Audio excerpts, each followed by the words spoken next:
دوستو، طلاق یا خلا کے بعد والی زندگی لڑکی کے لیے اکثر بہت مشکلات والی ہوتی ہے، چاہے ساتھ بچے ہوں یا نہ ہوں۔ مرد بھی وقت گزار لیتا ہے مگر عورت کے لیے بہت مسائل ہوتے ہیں۔ کتنی ہی عورتوں کو بعد از طلاق، بعد از خلا پچھتاتے دیکھا ہے اور سنا ہے ہم نے۔ میں یہ نہیں کہتا کہ مرد پر اس کا اثر پڑتا ہے یا نہیں پڑتا ہے، مگر اتنا نہیں جتنا کہ ایک عورت پر پڑتا ہے۔ میں یہی کہوں گا اپنے مردوں سے کہ آپ اگر شادی شدہ ہیں تو برائے مہربانی اپنی بیوی کو جیسی ہے کی بنیاد پر قبول کیجئے اور برداشت کیجئے۔ اس کے لیے مشکلات کبھی کھڑی نہ کریں۔ وہ بیچاری بہت جذباتی ہوتی ہے، بہت کچھ کہہ گزرتی ہے، اسے برداشت کیجئے۔ آپ کا ایک درجہ اونچا ہی اس لیے ہے کہ آپ بیوی کی جلی کٹی کو برداشت کریں، اس کی کمی کوتاہی پر صبر کریں۔ آخر وہ اپنا گھر، بہن بھائی، والدین سب کو چھوڑ چھاڑ کر تمہارے پاس ہی تو آئی ہے۔ اسے پیار و محبت دیں، اسے وقت دیں سنبھلنے کے لیے۔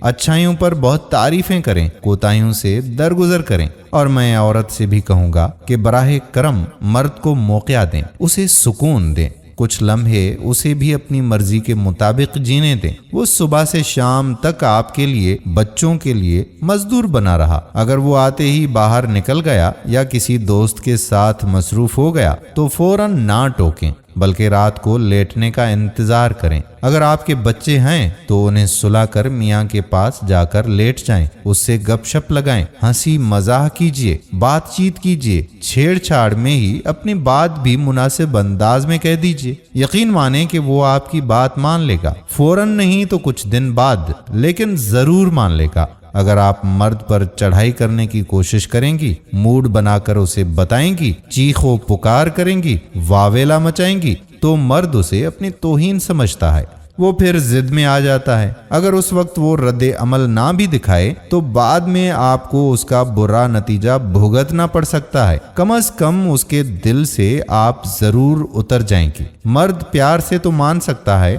مگر مار سے نہیں، اس لیے حکمت عملی سے، ہمدردی اور خیر خواہی سے، خوش اسلوبی اور دانش مندی سے چلیں۔ انشاءاللہ آپ ایک اچھی زندگی گزاریں گی۔ ہماری دعا ہے کہ اللہ تعالیٰ تمام بھائیوں اور بہنوں کے گھروں کو آباد رکھے، آمین۔ ویڈیو پسند آئی ہو تو شیئر ضرور کر دیں۔ آنے والی ویڈیو تک قادر بخش کلہوڑوں کو اجازت دیجیے۔ اللہ حافظ۔